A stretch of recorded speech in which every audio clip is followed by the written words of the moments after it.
Queridos amigos, aquí José Illesca saludándolos desde Urantia, Toronto en español. Hoy día, 14 de agosto 2024, damos inicio formal a nuestra sesión número 124 de lectura y estudio de la versión 2021 del libro de Urantia. Estábamos revisando el documento 67, la rebelión planetaria. Apenas habíamos empezado con las dos primeras secciones. Y hoy día vamos a continuar con la sección 2 en la página 755, tercer párrafo del libro original. Le damos la bienvenida a Rita, que se está conectando en este momento justo. Vamos a incluirla en la lista de lectores. Muy bien, una pequeña oración como siempre, dando gracias al Padre por reunirnos nuevamente. Gracias, Padre, por tu maravillosa revelación. Abre nuestras mentes, nuestros corazones, para incorporarlas a nuestra vida y poder transmitir tus verdades reveladas. Gracias, Padre, por todos los bienes y bendiciones que recibimos de ti. Gracias por tantas cosas. Y también te pedimos que las personas que sufren, las personas que están enfermas, encuentren alivio, encuentren solución a sus problemas y que este mundo sea cada vez mejor en este tiempo de corrección. Permítenos poner un granito de arena para eso. Todo esto te lo pedimos en nombre de Jesús, Cristo Miguel. Amén. Amén. Ok, muy bien, vamos a compartir el libro donde nos quedamos. Estábamos hablando del bien y el mal, ¿recuerdan? Este, habíamos dicho justo el párrafo anterior, no sé si se ve, ¿no? Hablábamos del error, la maldad, el pecado, la iniquidad. Y en buena cuenta, ese párrafo resume diciendo que el mal, que el error puede ser sinónimo de ignorancia, la maldad de limitada sabiduría, ¿no? Y el pecado, una transgresión o una pobreza espiritual, ¿m? Que viene a ser la antesala de la iniquidad, cuando uno persiste en esa intención consciente de hacer daño, de hacer el mal, y no quiere salir de ello y se vuelve crónico, y esto trae la iniquidad, como consecuencia de la iniquidad, la destrucción de nuestra alma y la pérdida de nuestra personalidad, ¿no? Ahora, valdría la pena hacer algunas reflexiones sobre el mal, ¿no? Yo creo que el mal es algo confuso para el ser humano. Las personas consideran que el mal es como lo opuesto al bien y que ambas son dos fuerzas contrapuestas de igual poder, ¿no? De ahí que coexisten. En otras palabras, Dios y el demonio no pueden destruirse mutuamente, coexisten y juegan juntos un complejo tablero de ajedrez. Yo diría un maléfico tablero de ajedrez. Esto no es así, ¿ok? Eso es completamente falso. Esta concepción del mal es equivocada, ¿no? No hay comparación entre la persona única e infinita que es Dios y cualquier otra cosa, incluyendo el mal. El mal no es lo opuesto a Dios ni la falta de Dios, pero sí la negación de Dios. El mal se origina en las personas, no en Dios. Y desde que se origina en las personas, en nuestra realidad finita, ¿no? El mal no persiste, no dura. Todo tiene su fin en esta realidad, ¿ok? El mal se origina pues en las personas y es una negación de la bondad de Dios, de su voluntad, de su amor por las criaturas. El mal existe, sí, pero es efímero, no dura mucho. Filosóficamente el mal existe, pero no es ontológicamente, o sea, en esencia, real. ¿No?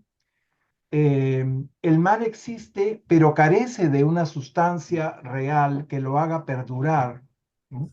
porque solo aquello que se origina primariamente de Dios tiene una realidad auténtica y está dotado de una existencia duradera. ¿No?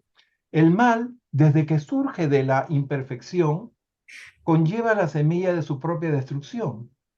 El mal también lleva la semilla de la rebelión contra Dios. También podríamos decir que el mal es una aberración de la bondad de Dios. La bondad es la expresión de la naturaleza de Dios, pero el mal no tiene naturaleza. El mal no posee sustancia. El mal es irrealidad en progreso. Es algo que no tiene vida y se vuelve cada vez menos real. Disculpen la interrupción, voy a abrirle a Octavio. ¿Se dan cuenta cómo tenemos que corregir nuestros conceptos acerca del mal? No es una fuerza opuesta al bien, ¿ok? El mal es algo efímero, algo que se origina de la imperfección y como es imperfecto, finalmente desaparece. Finalmente no es real, ¿ok? No posee sustancia, ¿ok? Am, para que el mal tenga efectos, para que ejerza su daño intencional, debe abrazarse, o sea, la persona debe optar. Hemos leído en momentos anteriores que el mal existe como mal potencial, pero en el momento en que la persona elige hacer el mal y comete el pecado, en ese momento el mal se vuelve real. De otra manera, simplemente es algo que está ahí, potencialmente. Disculpen otra interrupción, le doy la bienvenida a Anita Colmenares, que está Gracias. entrando en este momento. Sí, gracias. Bienvenida, Anita. Ok, podríamos hablar filosóficamente del mal. He estado meditando mucho en esto para traerles este resumen, que después se los voy a mandar, ¿no? Eh, entonces, ¿de dónde viene todo esto, no? Dios dota a las personas, a las personalidades de libre albedrío. Perdón, voy a mutear a Siller. Eh, Dios dota a las personas de libre albedrío. La voluntad humana es realmente libre y soberana para elegir su propio destino. Es así que Dios nos hace libre para que nosotros deseemos buscarlo, deseemos encontrarlo y deseemos ser como Él. ¿Ok? Esa es una opción que tenemos, la opción de ser y la opción de la vida eterna. Si no la escogemos, es problema nuestro, no es problema de Dios. ¿Ok? ¿Qué más podríamos decir con respecto al mal? Entonces, tenemos dos opciones, ¿no? O hacer la voluntad de Dios, que es el amor, o lo otro, que es la negación de todo lo que es Dios. Sin Dios, como si jamás hubiera existido, rechazando la voluntad de Dios y abrazando la irrealidad del mal. Cuando se le da rienda suelta al mal, se le abandona a sus propios medios, puede llegar a ser desbastante e inexorablemente destructivo para todos los que se involucran en él, para todos los que se identifican con él. Algo así está pasando en nuestro mundo. Esto es muy importante destacar. El mal es siempre malo para los que lo abrazan, pero puede tener consecuencias benéficas para los que han sido víctimas de él. De ahí la sabiduría de la frase, no hay mal que por bien no venga. Otro hecho interesante es que el mal no siempre se presenta como algo feo. Incluso puede parecer estéticamente agradable, pero siempre es espiritual y eternamente fatal. El mal, otra cosa importantísima que debemos fijar, el mal sucumbe ante la fe. ¿Ok? La fe en Dios es un escudo espiritual invulnerable. El mal no puede penetrarlo. La fe resguarda tu mente y protege tu alma. La fe es creer en lo espiritual y en la eternidad, más allá de tu vida material. El mal no puede prevalecer una vez que el individuo ha escogido, ¿no?, conscientemente hacer la voluntad de Dios. Bien, Finalmente podríamos decir, nuestro planeta marchó con el mal por la traición de Caligastia y todavía está incrustado en nuestra civilización a través de las naciones supuestamente soberanas e independientes, las cuales impiden que el mundo actúe como uno. Así como la raza humana es una, e instigan guerras interminables entre sí. Y en fin, podríamos seguir hablando de todo lo malo que hay, pero vamos a ver cómo empieza todo desde que nuestro planeta se pliega a la rebelión por la traición de nuestro príncipe planetario. Ok, creo que somos lo que estamos. Vamos a darle la palabra a Mario, que fue el primero que se conectó. Adelante, Mario, con el primer párrafo. Bueno, linda noche para todos y gracias por esta reunión que ante el Padre nos une la vida. El estallido de la rebelión. Poco después de la inspección de Satanás y cuando la administración planetaria estaba en vísperas de realizar grandes cosas en Urantia, un día de mediados del invierno en los continentes del norte, Caligastia mantuvo una larga conversación con su adjunto, Daligastia, tras la cual este último convocó a los 10 consejos de Urantia en sesión extraordinaria. Esta asamblea se abrió con la declaración de que el príncipe Caligastia estaba a punto de proclamarse soberano absoluto de Urantia y exigía que todos los grupos administrativos abdicasen de todas sus funciones y poderes y los pusieran en manos de Daligastia en calidad de depositario. En espera de que se reorganizara el gobierno planetario y se redistribuyeran posteriormente estos cargos de autoridad administrativa. Gracias. Gracias, gracias. Parece que el internet lo había sacado a Renato, ya está entrando de nuevo. Bienvenido, Renato. Sí, no sé qué pasó, caray. Bueno, no hay problema. Ok, vamos a analizar un poquito este párrafo que está bien, bien sustancioso, diría yo, ¿no? A mediados de invierno, en los Sí, continentes del norte, nos dicen. está bien oyendo, Caligastia y Daligastia, perdón, más o menos. perdón, ok. Caligastia y Daligastia deciden adelantarse al respaldo que recibirían de Lucifer y dan el primer paso de su traición.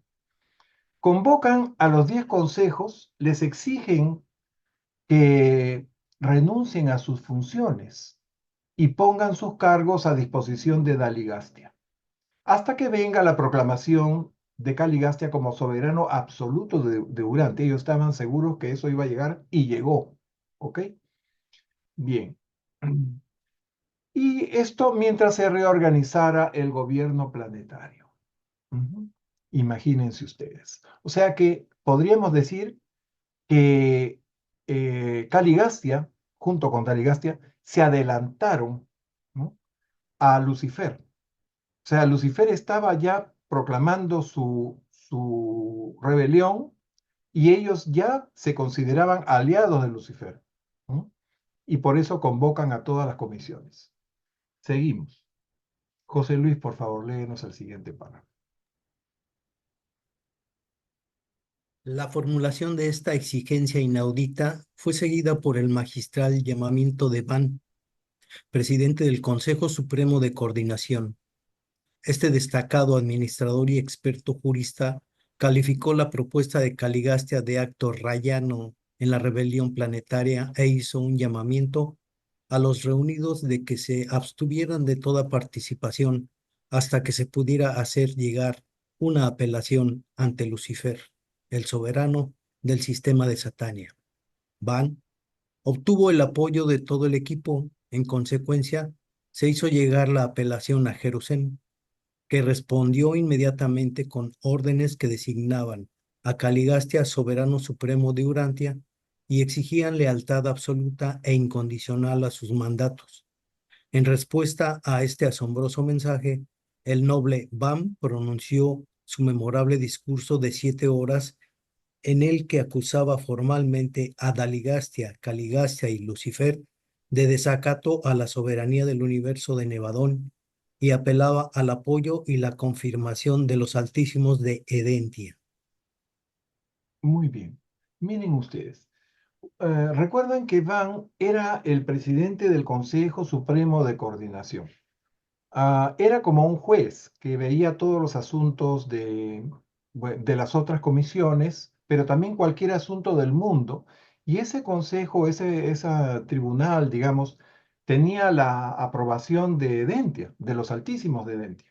Bueno, entonces él, en su calidad de juez, ¿no? Calificó la decisión como un acto de rebelión planetaria y exigió que se abstuvieran de hacer cualquier cosa hasta que no se recibiera una respuesta a una apelación enviada al soberano del sistema. No se imaginaban que la cosa venía desde el mismo Jerusalén, desde el mismo soberano del sistema. Por supuesto, viene la respuesta de Lucifer nombrando soberano supremo de Urantia a Caligastia, ¿no? Y exigiendo lealtad absoluta e incondicional a Caligastia. Nos dicen que luego de esto, eh, me imagino la frustración de Van y todo su grupo, ¿no?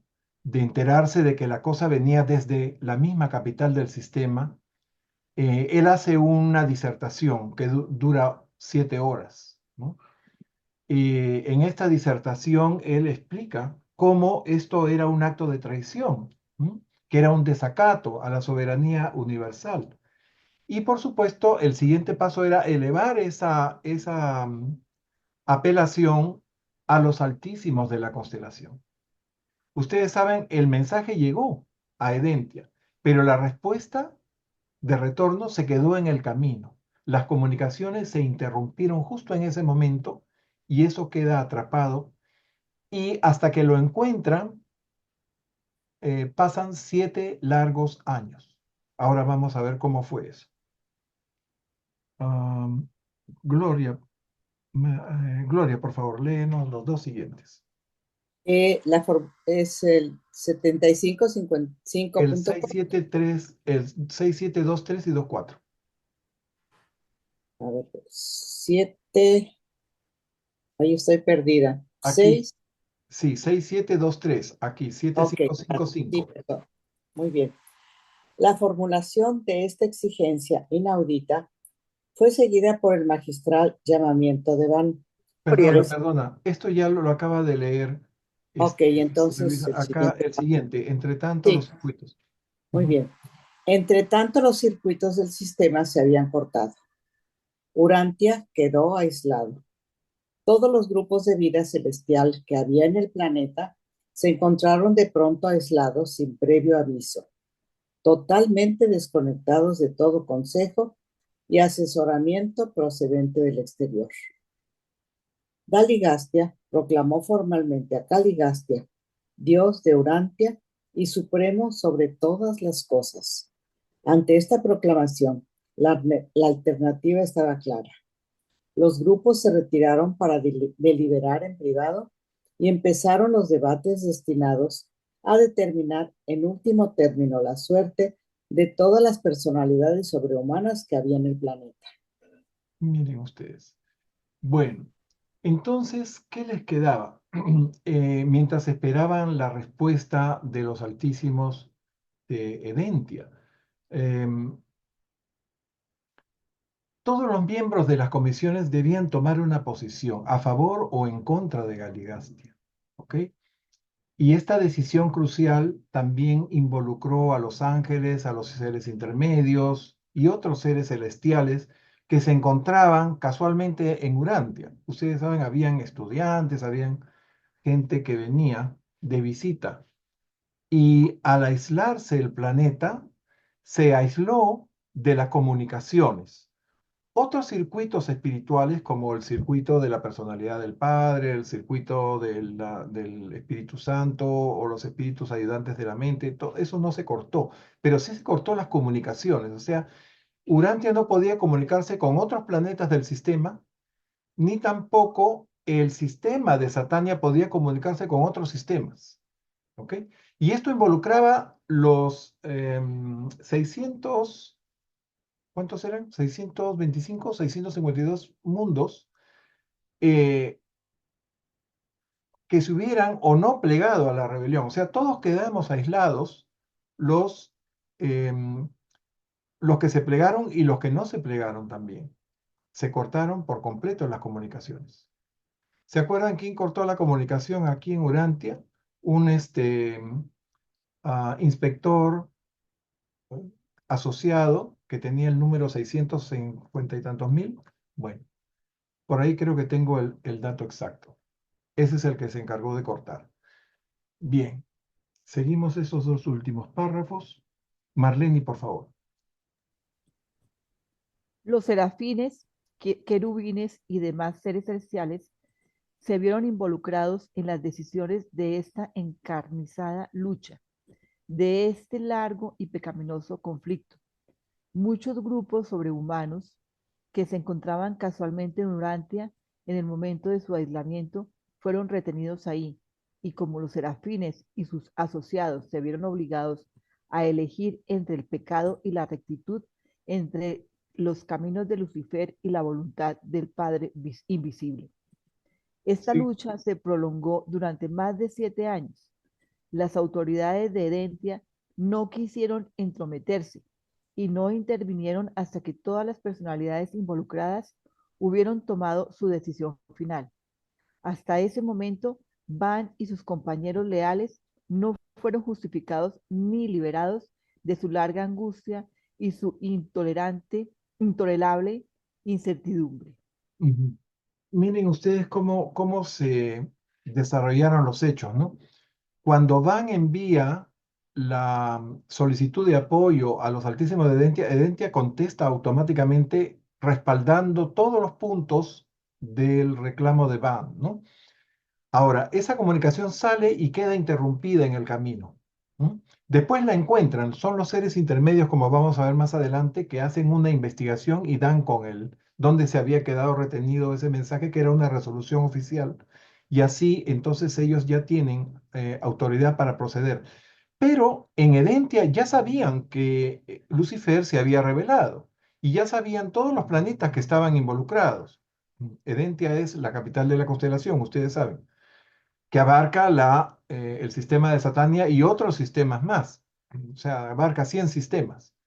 Entonces, ellos, los altísimos de Dentia, tenían que ver quiénes estaban a favor y quiénes estaban en contra de la rebelión. O sea, dejaron que cada uno de estos seres con voluntad, que estamos hablando, de ángeles, de seres intermedios y de otras personalidades que habían en ese momento en el planeta para que tomaran una posición, ¿no? Acá hay una línea, están con Caligastia o están con Gabriel, con Miguel de Nevadón, ¿ok?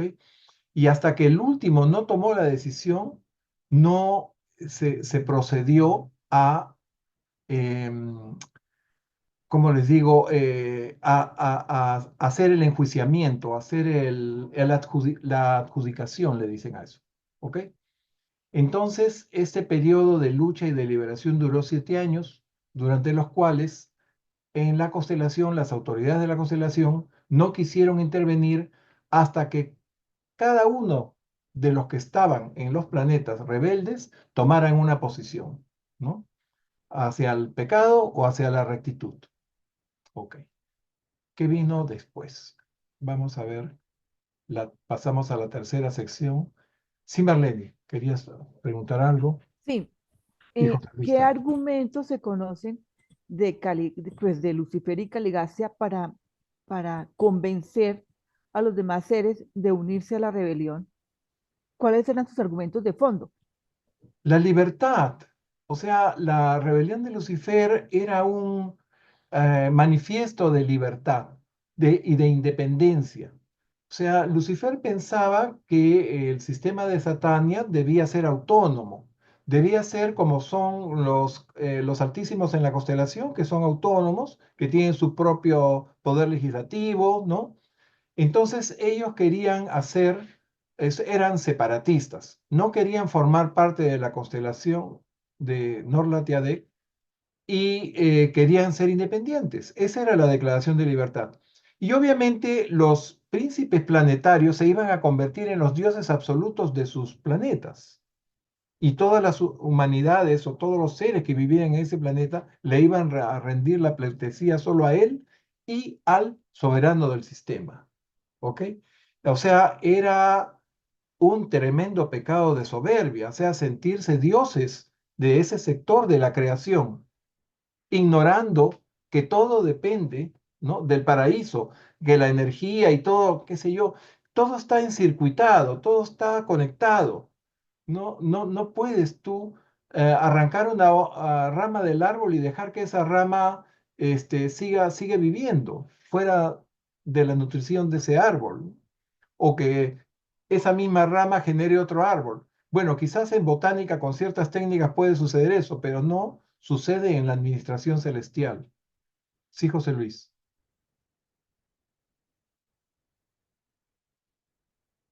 ¿Querías preguntar algo? Sí, pero sí, en el documento 53 es donde se ve todo la rebelión de lo que estamos hablando y les quería comentar que Andobontia aisló a Satania de nuestro universo local, es lo que estabas El tratando de inspector, localizar. ya, el inspector secundario, algo así.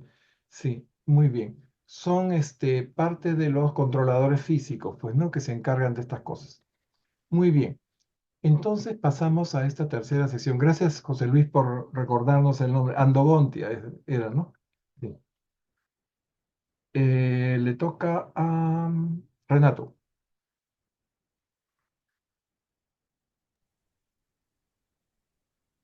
Los 7 años cruciales.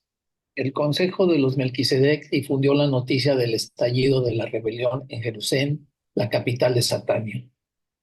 Los Melquisedec de emergencia fueron enviados inmediatamente a Jerusalén y Gabriel se ofreció voluntario para actuar como representante del Hijo Creador, cuya autoridad había sido cuestionada. Al tiempo del anuncio del estado de rebelión de Satania, el sistema fue aislado de sus sistemas hermanos, puesto en cuarentena. Hubo una guerra en el cielo, la sede de Satania, y se propagó en todos los planetas del sistema local. Ok, ok. ¿Y por qué a los que no hicieron nada también los Claro, pusieron? para protegerlos de que se contaminaran con el discurso de Lucifer. Ah, O sea, era como para evitar que se disemine la semilla de la rebelión en otros mundos, ¿no? ok, Ya Satanás, que había estado visitando los mundos, había llevado el mensaje, ¿no? Y algunos mundos, como como Urantia, estaban dispuestos a apoyar a Lucifer. Pero habían otros mundos que estaban en duda o querían saber esos príncipes planetarios un poco, digamos, am, ¿cómo les podría decir? Indecisos, ¿no? Querían ver si todos los mundos se estaban plegando o cuántos de los mundos se habían plegado, ¿no? Querían comunicarse con otros príncipes planetarios y discutirlo, una cosa así. Entonces eso se cortó, para que no hubiera comunicación, no hubieran coordinaciones, no hubieran, eso está visto que limita, ¿no?, la fuerza de los rebeldes, ¿no? Cortarles la comunicación protege a los que están haciendo bien su trabajo y no los están tentando qué sé yo, con gritos, falsos gritos de libertad para que eventualmente se animen a apoyar, ¿ve? Entonces, solo los que estaban muy bien eh, ya decididos a ser ellos amos y señores de sus planetas fueron los que se plegaron inmediatamente, ¿no? Felizmente fueron pocos. Ok. Entonces, aquí nos dicen que hubo guerra en el cielo. Eh, y que, claro, no es una guerra con armas, con misiles, con balas, ¿no? Es una guerra, podríamos decir, de tipo dialéctica, ¿no? Y es una guerra de principios morales. ¿Quién está sólidamente establecido en su fe y en su lealtad? ¿Y quiénes no? ¿Mm? Y algunos caen simplemente como muchos ángeles de buena fe, porque piensan que deben ser leales a su jefe, y si el jefe dice vamos por aquí, ellos van por ahí, ¿no? Son un poco inocentes o no, les faltó quizás un poco de malicia, ¿no? De pensar de que los estaban engañando. ¿M? Bien. Entonces viene el consejo de los Melquisedec. ¿Recuerdan cuando vimos en el documento 35, los hijos de Dios de los universos locales, que los Melquisedec son los primeros en actuar en todas las situaciones de emergencia de cualquier naturaleza, no solamente una rebelión, ¿no? En los mundos donde hay criaturas volitivas, donde hay seres con voluntad, como nosotros, ¿no? Y en una crisis planetaria, estos hijos Melquisedec sirven en, en grupo, o sea, van formando un equipo, como vinieron acá los síndicos, que eran 12 Melquisedecs, que vienen a tomar el control del planeta. ¿Ok? Este, y Gabriel se erige como representante del Hijo Creador. Aquí tenemos una representación artística de Gabriel. Ok. ¿Quieres leernos el siguiente también, Renato, por favor? Ok. En Urantia, 40 miembros del equipo corpóreo de los 100, van entre ellos, se negaron a unirse a la insurrección. Muchos de los asistentes humanos del equipo, modificados o no, fueron también nobles y valientes defensores de Miguel y del gobierno de su universo. Hubo una terrible pérdida de personalidades entre los serafines y los querubines. Casi la mitad de los serafines, administradores y de transición asignadas al planeta se unieron a su líder y a Daligastia y apoyaron la causa de Lucifer. 40.119 criaturas intermedias primarias hicieron causa común con Caligastia, pero el resto de estos seres se mantuvo fiel a su responsabilidad. Ok, ok. Bien, en este cuadrito vemos más o menos un resumen de eso. Este es un cuadro de las criaturas intermedias. Aquí estamos mencionando, he incluido las criaturas intermedias secundarias. Todavía cuando se da la rebelión, cuando estalla la rebelión, no habían intermedios secundarios, solamente habían los 50.000 intermedios primarios. De estos 50.000, se rebelaron 40.119, ¿ok? Por lo tanto, quedaron leales a Miguel de Nevadón solo 9.881. Miren, la gran mayoría, podríamos decir, más de las 4/5 partes de estos intermedios se plegaron a la rebelión. Los intermedios secundarios vienen de una descendencia de los hijos de Adán y Eva con noditas puros. Y fueron un total de 1984, de los cuales se revelaron 873. Por lo tanto, quedaron 1.111 intermedios unidos. Y en total, entonces, tenemos que de 51.984 seres intermedios, primarios y secundarios, 40.992 se plegaron a la rebelión. Ujú. Y actualmente hay 10.992 leales que están trabajando por Urantia y han sido un factor clave para la entrega de esta revelación. ¿Mm? Ellos también fueron los que localizaron el mensaje que se quedó trabado en un repetidor transmisor, ¿no? La respuesta de los altísimos de Edentia. Ok. Entonces tenemos que el consejo de estos Melquisedec, aquí he visto, voy a hacer un pequeño paréntesis con respecto a esto de los consejos. ¿Dónde está? ¿Dónde lo mencionan?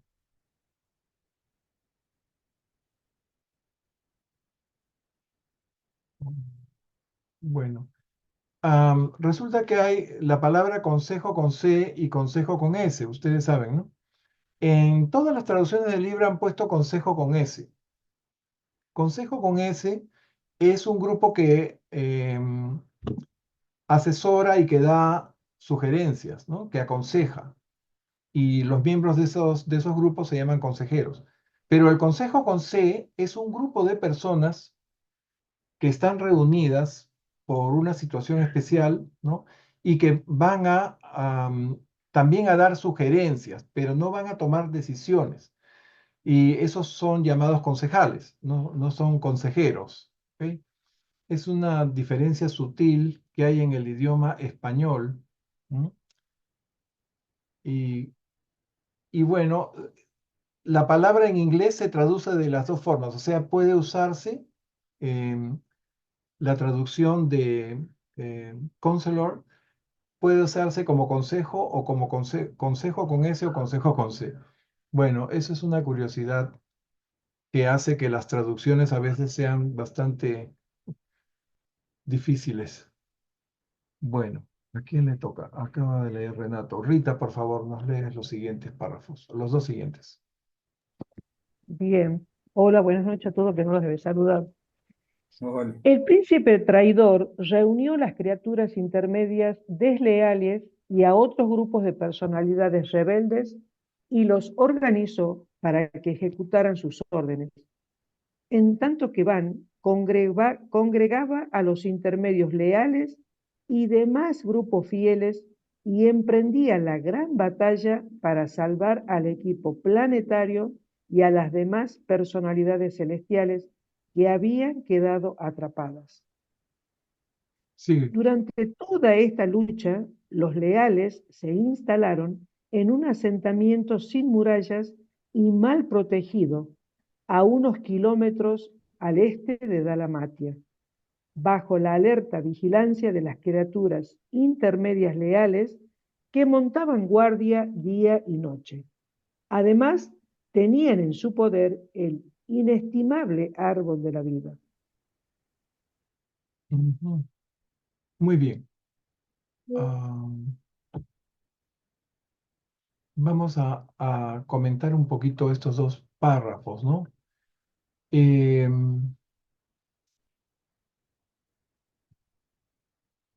Entonces, aquí en Urantia, 40 de los 100 de Caligastia se mantuvieron leales, con Van a la cabeza, y 60 se plegaron a la rebelión. Entonces, Van, que era el presidente de ese consejo o Corte Suprema de Coordinación Tribal y Cooperación Racial, era un destacado administrador y experto jurista, ¿no? Y tenía toda la confianza de los altísimos de Dentia.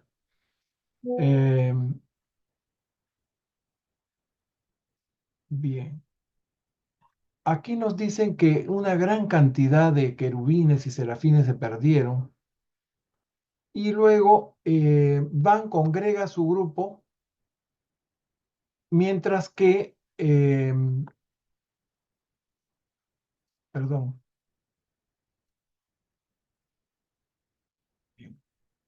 Van congrega el grupo de los intermedios leales y todos los fieles, ¿no?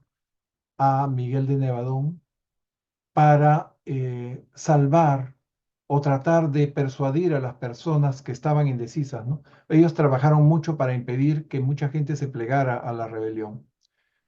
Y además, otra cosa importante, los intermedios leales ayudan para que el árbol de la vida estuviera protegido y no fuera consumido por los rebeldes. O sea, se encargan de proteger o de llevarse el árbol de la vida a un lugar seguro e impedir que los que se habían plegado a la rebelión pudieran consumir el fruto y las hojas que eran los que daban la inmortalidad.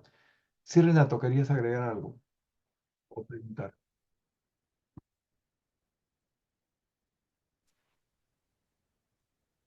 Renato, ¿habías levantado la mano? No, es que se me volvió a salir. Ah, perdón. Ok, ok. Me pareció que estabas levantando la mano. Ok, seguimos entonces. Acá ven ustedes en esta piedra sumeria cómo están acá vigilando un arbusto, ¿no? Parece que el árbol de la vida no era algo muy grande, si no hubiera sido muy difícil trasladarlo a otro sitio. sea, lo sacaron del patio central, ¿se acuerdan del templo del Padre Invisible, ahí en Dalmatia? Y se lo llevaron a otro emplazamiento. Se fueron, dice, aquí nos dicen dónde se fueron, ah, a un asentamiento sin murallas y mal protegido a unos kilómetros al este de Dalmatia. ¿Mm? Y mientras que Not y los rebeldes se fueron también, pero se fueron después de que entraron las hordas, ¿no? Y tuvieron que irse porque asaltaron la ciudad, ¿no? Después de que ellos mismos, o sea, ellos criaron cuervos, como quien dice, incentivando las libertades. Esto, la gente entró en libertinaje y como eran medio salvajes, entraron a llevarse todo lo que podían y entonces ellos tuvieron que huir y se fueron a un sitio que después se llamó la Tierra de Nod. Eso lo vamos a ver más adelante. Ah, ha leído Rita. Anita, ¿nos lees los dos siguientes, por favor?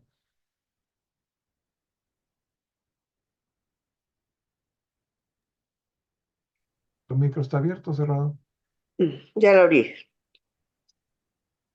Al estallar la rebelión, unas querubines y serafines leales asumieron la custodia del árbol de la vida con ayuda de 3 intermedios fieles y solo permitían comer el fruto y las hojas de esta planta de energía a los 40 leales del equipo y a sus mortales modificados adjuntos.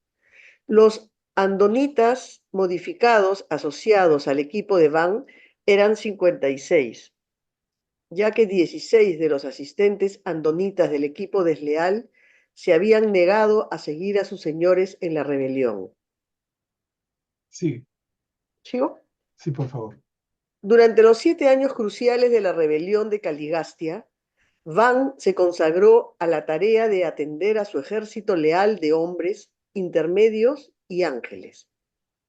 La visión interior espiritual y la firmeza moral que permitieron a Van mantener tan inquebrantable actitud de lealtad al gobierno del universo eran fruto de su pensamiento claro, su razonamiento sabio, su juicio lógico, su motivación sincera, su propósito desinteresado, su lealtad inteligente, su memoria experiencial, su carácter disciplinado y de la dedicación incondicional de su personalidad a hacer la voluntad del Padre que está en el paraíso. Ok, muy bien. Entonces ya habíamos dicho que habían muchos asistentes humanos, entre los cuales habían modificados y no modificados.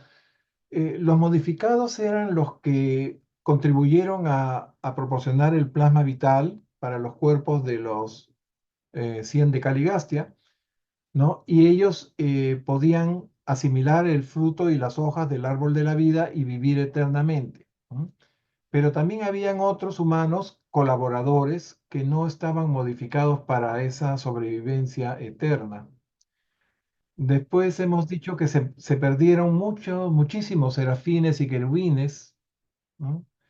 Em, bueno, recuerden que los ángeles pues no tienen malicia y siempre son fieles a sus jefes, ¿no? Aunque parece que algunos, los menos, se dieron cuenta de que estaban haciendo mal o que los estaban engañando. ¿Mm? Bien, entonces ya vimos cuántos intermedios primarios, 4/5 partes de estos intermedios se rebelaron con Caligastia. Eh, los grupos de servidores fieles se alinearon con Van y estos trataron de proteger el equipo planetario y otras personalidades celestiales que habían quedado atrapadas. ¿Por qué atrapadas? Porque como no habían comunicaciones, nadie podía venir a recogerlos, ¿no? Entonces, algo así debe haber pasado, una situación desesperante. Y los leales salieron de Dalmatia y se refugiaron en un asentamiento precario, como hemos dicho. Se llevaron el árbol de la vida, el cual, como les digo, no debió ser un árbol grande, debió ser algún tipo de arbusto. ¿Mm? Y los querubines y serafines, junto con 3 intermedios, asumieron la custodia de este árbol y el control del consumo de su fruto y sus hojas, ¿no? Solo los 40 leales y sus adjuntos, mortales modificados, podían comer de este fruto. Bien. El total de andonitas modificados son andonitas porque todos eran descendientes de Anón y Fonta, ¿no? Eran 56. O sea, los 40 del equipo corpóreo más 16 de los andonitas modificados. O sea, de los compañeros de los otros miembros del equipo corpóreo que se negaron a seguir a sus señores. Miren ustedes, qué valientes. O sea que ganaron 16 más de los grupos que sí se habían plegado, o sea, cuya cabeza estaba con Caligastia. Bien. Después nos hablan de la inquebrantable actitud de lealtad y firmeza moral de Van, ¿no? Que eran producto de un pensamiento claro, un razonamiento sabio, un juicio lógico, una motivación sincera, propósito desinteresado, lealtad inteligente, memoria experiencial, carácter disciplinario, casi nada. ¿Ok? Bien.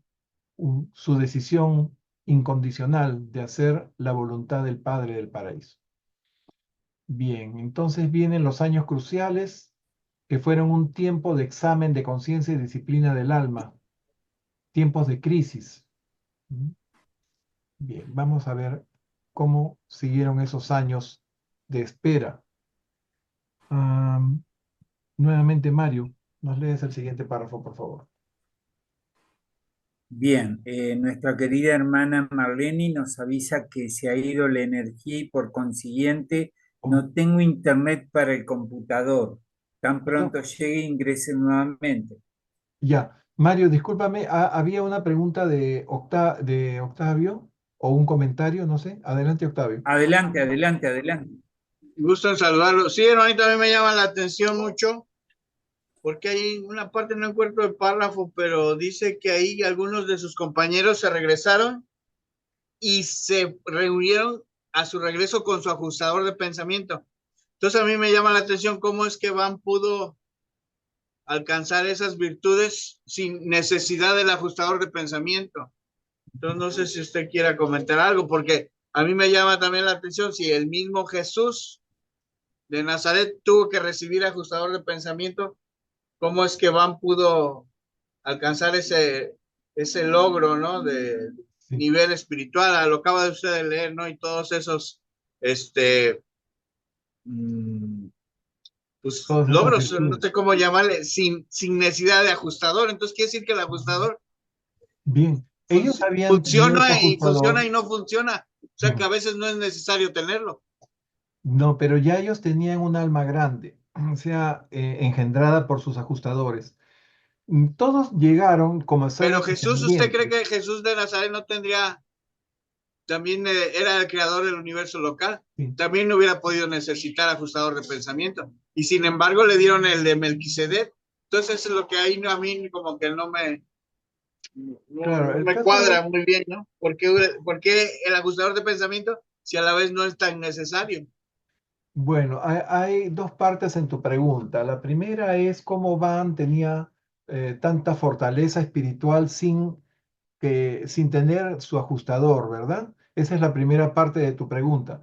Todos los ajustadores de los 100 de Caligastia habían quedado esperándolos en Jerusalén. Ellas eran ciudadanos de Jerusalén, se presentan de voluntarios para venir con el príncipe. De hecho, hubieron 150.000 voluntarios. El príncipe escoge 50 hombres, 50 mujeres y se viene con ellos. Los ajustadores esperan. ¿Ok?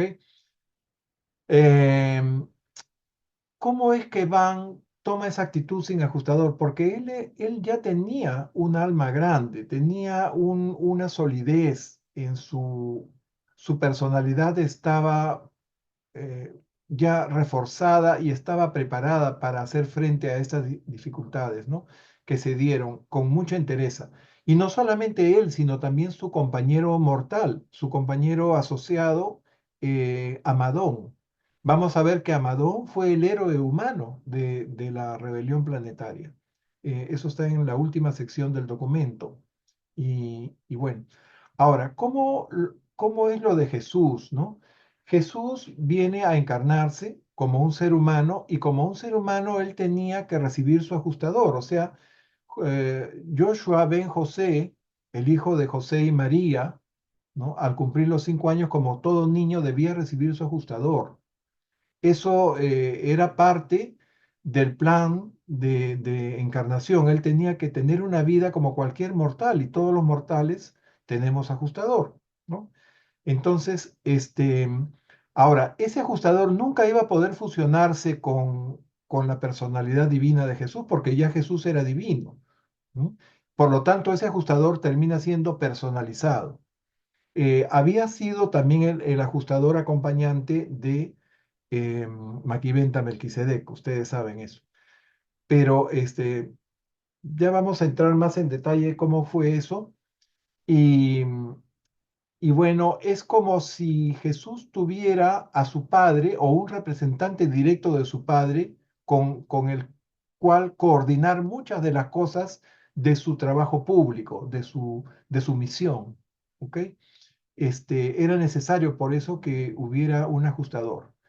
Ahora, él, cuando recibe el ajustador a los 5 años, no sabía quién era. ¿Eh?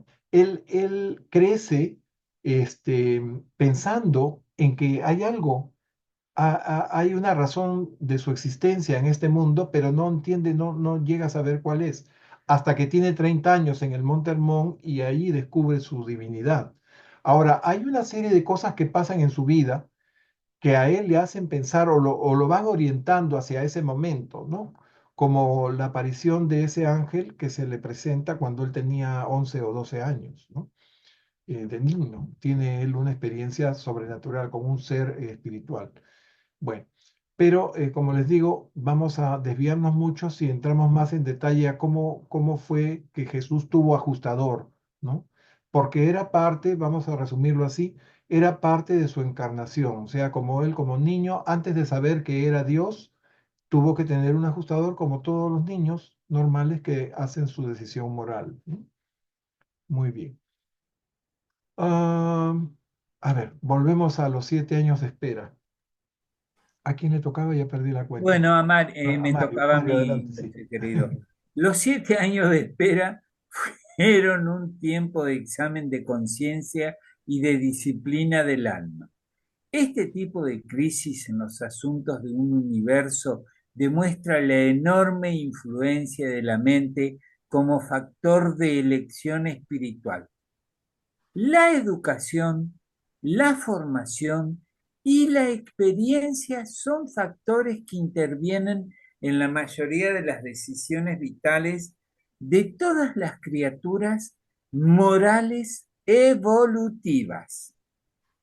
Párrafo importantísimo que acabamos de leer. Pero es perfectamente posible que el espíritu que reside en su interior entre en contacto directo con las facultades de toma de decisión de la personalidad humana para conferir a la voluntad plenamente consagrada de la criatura la capacidad de llevar a cabo actos asombrosos de dedicación leal a la voluntad y al camino del Padre que está en el paraíso. Esto fue precisamente lo que ocurrió en la experiencia de Amadón, el adjunto humano modificado de Bam. Ok, este párrafo, como tú dices, Mario, es súper importante. Miren, em, en tiempos de crisis, la mente tiene una gran influencia, nos dicen, en la elección espiritual, en las decisiones vitales. En esas decisiones influyen también la educación, la formación en valores y la experiencia, pero nada impide, nos dicen, que el ajustador de pensamiento entre en contacto con los poderes determinantes de la toma de decisiones de la personalidad humana. ¿No? Una personalidad que ha consagrado su voluntad a hacer la voluntad del Padre, ¿no? Sobre esa base, el ajustador es capaz de inducir, ¿no?, a esa persona que ya tomó su decisión para que sea capaz de actos extraordinarios, ¿no?, para el logro de cosas increíbles, ¿no? Y esto fue lo que ocurrió con Amadón. Amadón era el complemento, era, no digamos el complemento, sino el compañero humano de Van. O sea, Amadón había proporcionado su ADN para el cuerpo de Van, ¿ok? También su naturaleza, su fisiología había sido modificada para que él también comiera del árbol de la vida y pudiera vivir eternamente junto con Van y trabajar juntos, ¿ok? A todos los humanos que habían contribuido a eso, al cuerpo, perdón, a, ¿Significa? a los cuerpos de los 100 de Caligastia, tenían esa misma prerrogativa, ¿ok? Que la pierden automáticamente los que se unen a sus jefes rebeldes, ¿no? Ok, pero Amadón no.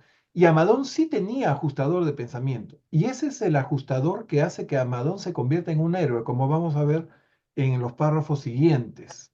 Léete el siguiente también, Mario, porque se relaciona íntimamente con este. Acaban de mencionar a Amadón y ahora nos van a hablar un poco más de él.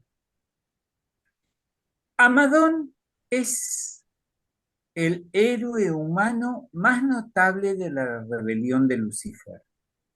Este descendiente, varón de Andón y Fonta, fue uno de los 100 que aportaron plasma de vida a los miembros del equipo del príncipe y había quedado adscrito a Bam como su adjunto y asistente humano desde entonces.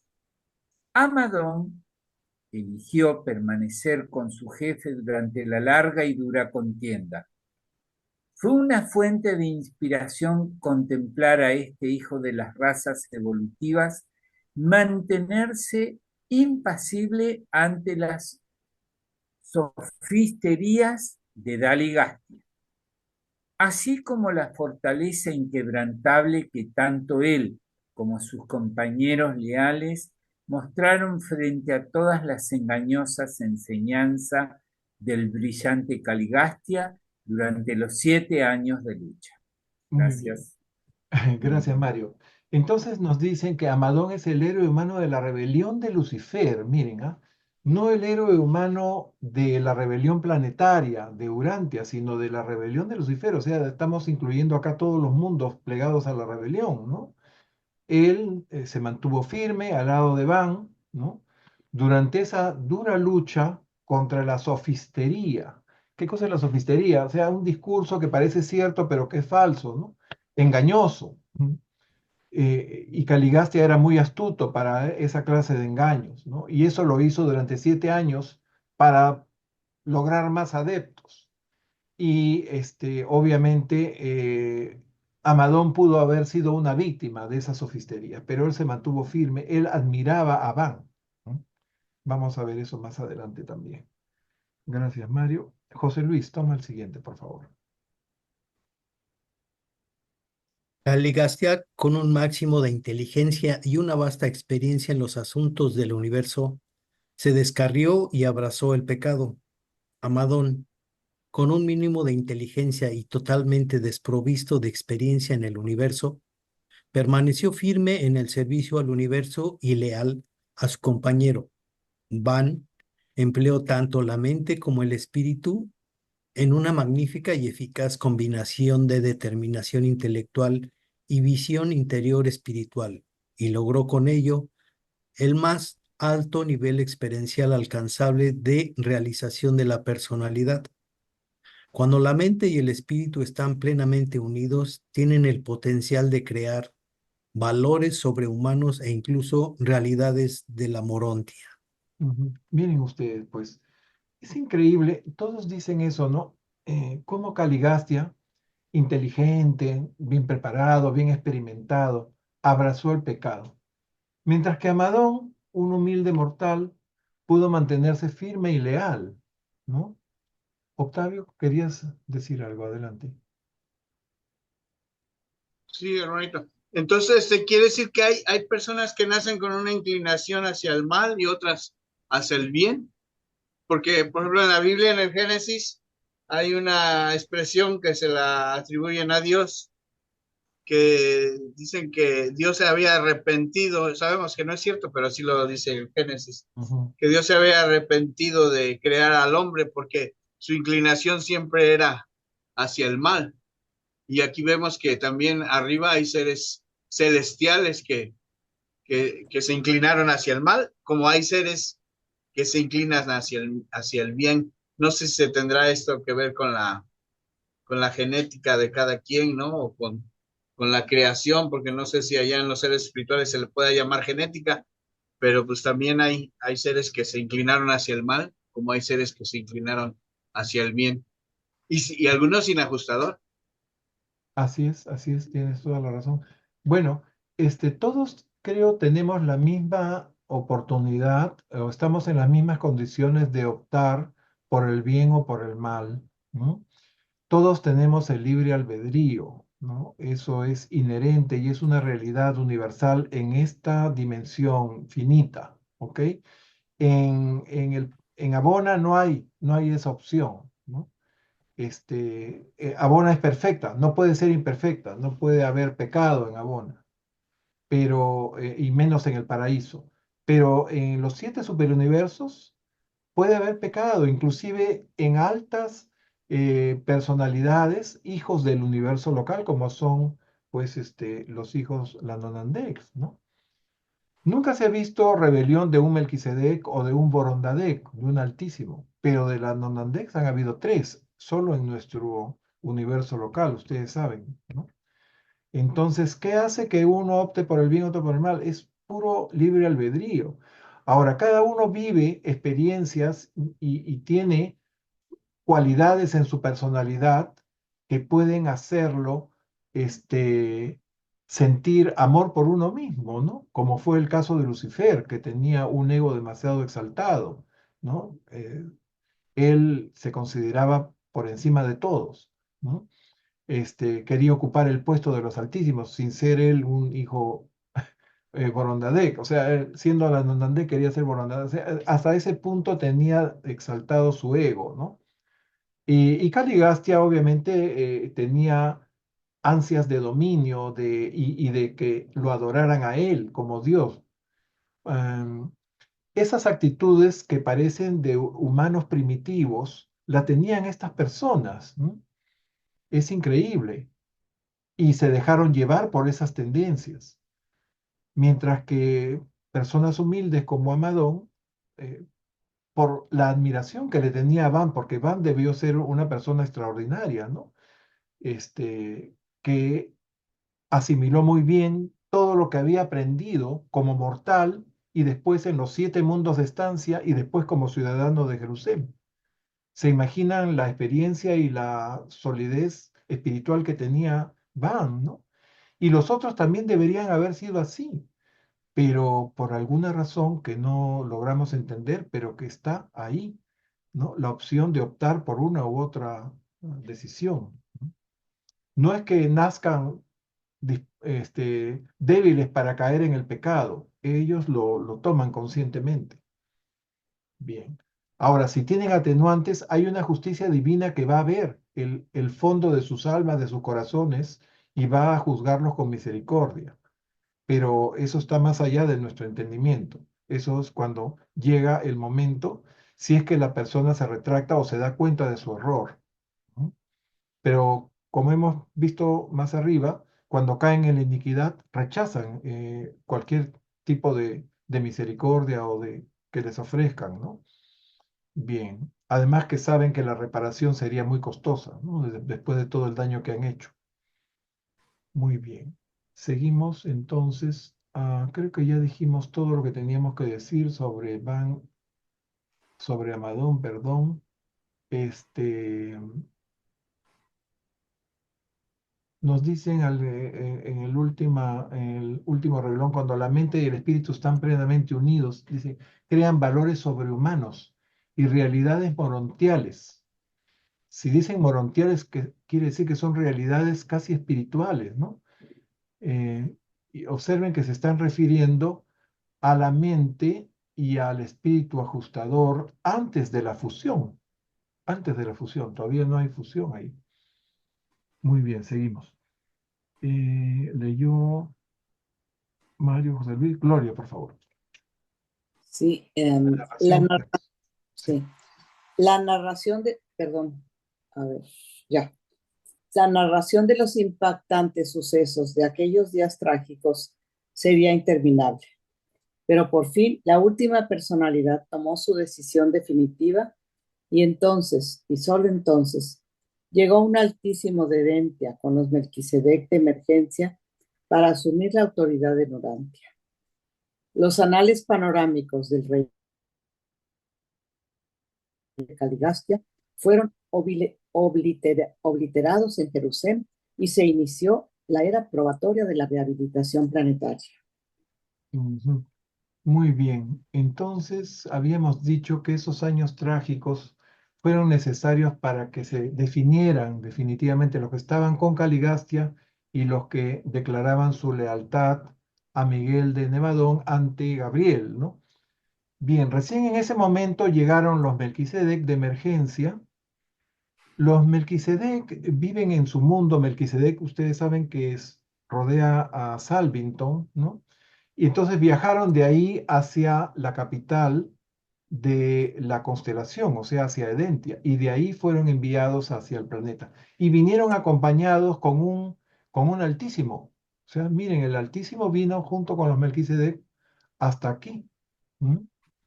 Bien, entonces en ese momento ya se cancela todo lo que es el currículum o la hoja de vida de Caligastia. Hasta ahí termina, es destituido. Los Melquisedec, los 12 síndicos, se hacen cargo del planeta, ¿no? Y ellos inauguran, ¿no? La rehabilitación planetaria, nos dicen aquí. El inicio de la era probatoria, lo que algunos llaman tiempo de corrección. No aparece con esas palabras en el libro de Durante, pero es lo mismo. Ok, seguimos. Marlene, por favor, el primer párrafo de la sección 4.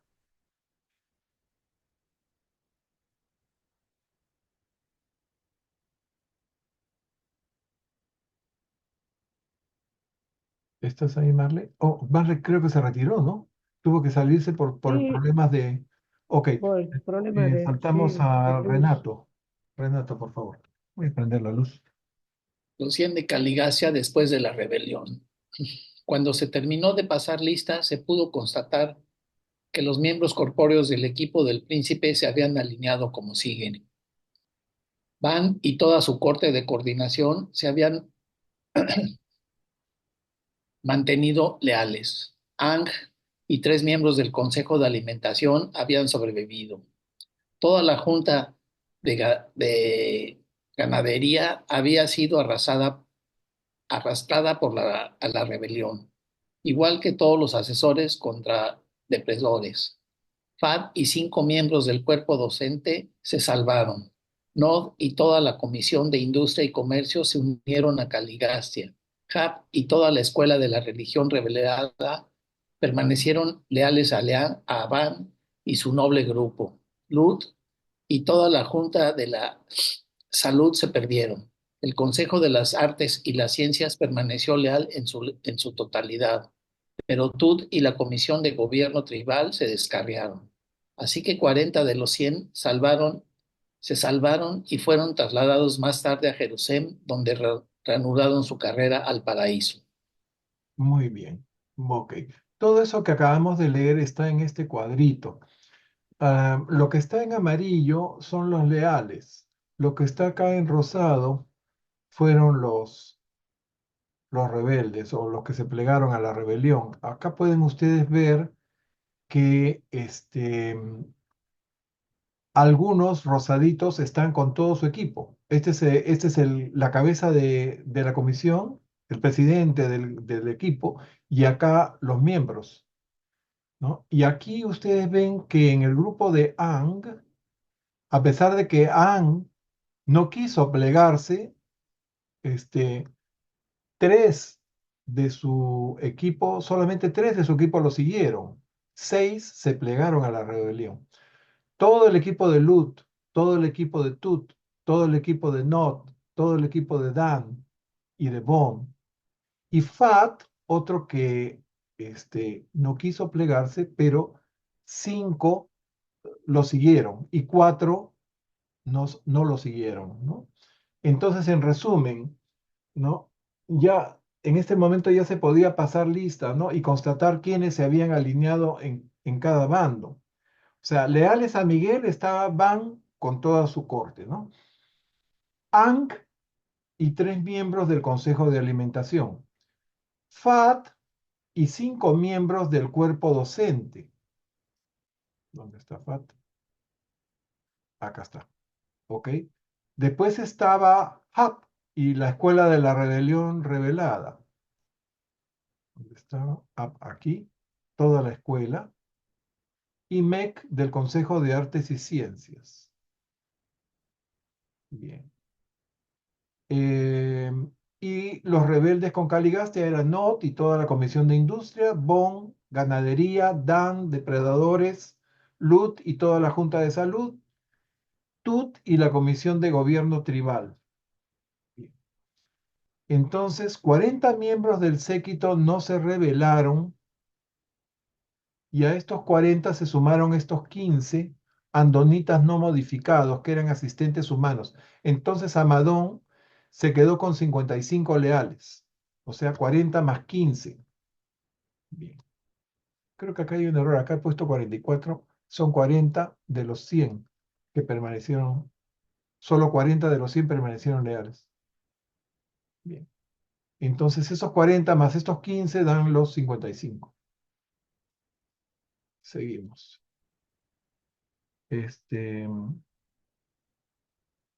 Rita, nos lees el siguiente párrafo, por favor. Los 60 miembros del equipo planetario que se rebelaron eligieron a Nod como jefe. Trabajaron con entusiasmo para el príncipe rebelde, pero pronto descubrieron que habían sido privados del sustento de los circuitos de vida del sistema. Despertaron al hecho de que habían sido degradados al estatus de seres mortales.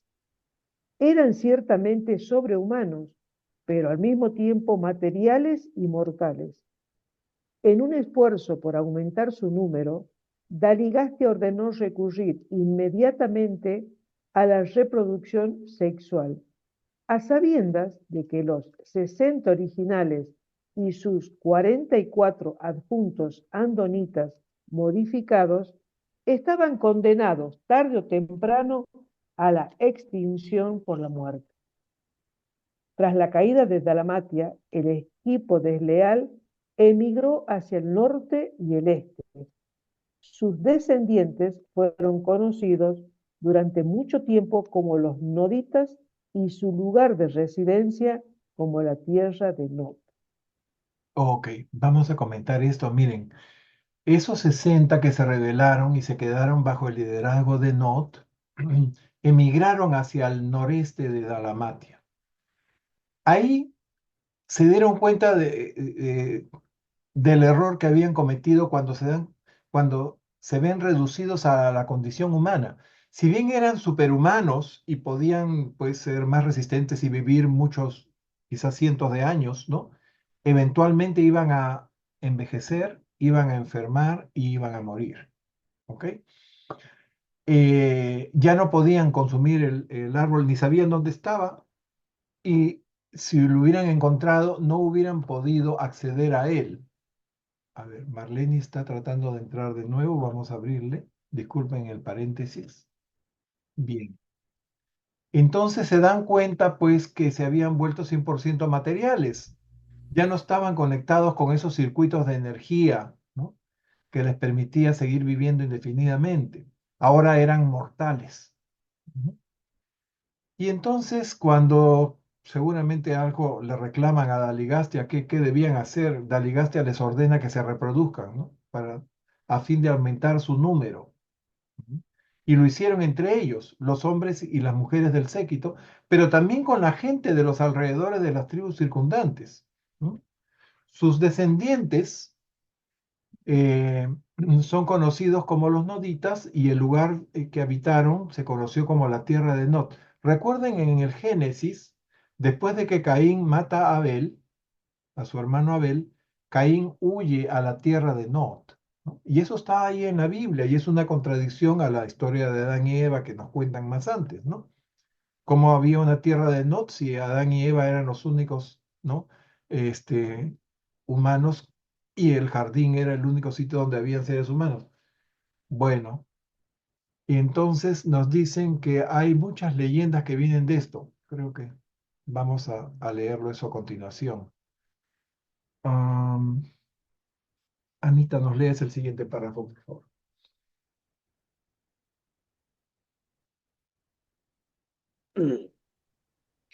La presencia de aquellos extraordinarios superhombres y supermujeres abandonados a su suerte como consecuencia de la rebelión, que se reprodujeron enseguida con los hijos e hijas del planeta, dio pie a los relatos tradicionales de dioses bajados del cielo a procrear con los mortales. Así se originaron las 1001 leyendas de naturaleza mítica, pero fundadas en los hechos de los días posteriores a la rebelión, que se incorporarían más tarde a los cuentos y tradiciones populares de los diversos pueblos cuyos antepasados habían tenido ese contacto con los noditas y sus descendientes. Léete el siguiente cortito también. Los rebeldes del equipo, privados del sustento espiritual, terminaron muriendo de muerte natural. Gran parte de la idolatría posterior de las razas humanas surgió del deseo de perpetuar la memoria de aquellos seres enaltecidos de tiempos de Caligastia. Miren ustedes, si ustedes van al Génesis capítulo 6, van a encontrar este texto que dice, los hijos de Dios se casan con las hijas de los hombres, ¿no? Eh, dice, los hombres se vuelven inicuos, la tierra se llena de violencia y toda carne se corrompe. Se anuncia el diluvio. Dios establece su convenio con Noé. Todo eso está en el capítulo 6 del Génesis, ¿no? Y acaeció que cuando comenzaron los hombres a multiplicarse sobre la faz de la tierra y les nacieron hijas, y viendo los hijos de Dios que las hijas de los hombres eran hermosas, tomaron para sí esposas, escogiendo entre todas. Y dijo Jehová, no contenderá mi espíritu con el hombre para siempre, porque ciertamente él es carne y serán sus días 120 años. Habían gigantes en la tierra de aquellos días, y también después que se unieron los hijos de Dios a las hijas de los hombres y les engendraron hijos, estos fueron los valientes que desde la antigüedad fueron varones de renombre. Y vio Jehová que la maldad de los hombres era mucha en la tierra y que todo designio de los pensamientos del corazón de ellos era de continuo solamente el mal. Y se arrepintió Jehová de haber hecho al hombre en la tierra y le pesó en su corazón. Y dijo Jehová, raeré sobre la faz de la tierra a los hombres que he creado, desde el hombre hasta la bestia, y hasta el reptil y las aves del cielo, porque me arrepiento de haberlos hecho. Pero Noé halló gracia ante los ojos de Jehová. Bueno, esas narraciones bíblicas que nos parecían, bueno, cosas alegóricas, interesantes, eh, como una leyenda, como un mito, ¿no? Tenía una base real, que es lo que estamos leyendo ahora en estos textos, ¿no? Que fue la orden de Daligastia a los miembros del séquito para que se reprodujeran y se creara toda una descendencia de ellos. Finalmente ellos murieron. No nos dicen cuántos años vivieron, pero ellos murieron. La historia del diluvio también está contado aquí en el libro de Durante en otro documento. Después vamos a ver quién fue Noé y cómo fue lo del diluvio realmente. Todas esas cosas, ustedes ven que estaban en la Biblia, nadie podía explicarlo, no había forma, ¿no? De que pudiera alguien decir, no, esto fue realmente así o no fue así, sino de esta otra forma, ¿no? Solo la revelación nos da esas respuestas. Le damos la bienvenida a Ketty que se está conectando en este momento. Bienvenida, Ketty. Acá está. Ok. Gracias, Ani. A ver, le daremos a Ketty el siguiente párrafo. Ketty, nos lees, por favor, cuando el equipo de los 100 llegó a Urantia. Hola a todos. Qué bueno que puedo conectarme. Un poco tarde, pero no. Hola, Estoy contenta de estar con ustedes. Bueno, gracias, Ketty, igualmente. bueno, cuando el equipo de los 100 llegó a Urantia, fueron separados temporalmente de sus ajustadores de pensamiento. Inmediatamente después de la llegada de los síndicos, Melquisedec, las personalidades leales, excepto Van, fueron devueltas a Jerusalén, donde se volvieron a unir a sus ajustadores que los esperaban. Desconocemos el destino de los 60 rebeldes del equipo. Sus ajustadores siguen aún en Jerusalén. Las cosas seguirán sin duda tal como están hasta que se juzgue finalmente a toda la rebelión de Lucifer y se decrete el destino de todos los participantes. Ujú. Bien, bien. Miren ustedes, todos esos 40 que les decía, que miembros del equipo que declaran su lealtad, los regresaron a Jerusalén para seguir su camino, su carrera ascendente, se reunieron con sus ajustadores, ¿no? Pero dejaron a Van y a Amadón, porque tenían una misión importante que hacer aquí. Ellos se quedan, ¿no? Se sacrifican, como quien dice. Y ahora, los ajustadores de los otros 60 rebeldes está en suspenso eso. Todavía están en Jerusalén, pero no se sabe el destino, porque se está esperando que termine la adjudicación, que termine el enjuiciamiento. Cuando todo eso termine, ya se verán quiénes se salvan y pueden rehabilitarse y volver a reunirse con sus ajustadores y quiénes no. ¿Mm? Lee el siguiente párrafo, Ketty, por favor.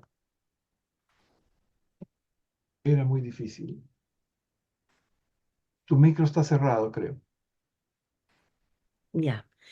Era muy difícil para seres como los ángeles y los intermedios concebir que brillantes regidores de confianza como Caligastia y Daligastia pudieran descarriarse y cometer un pecado de traición.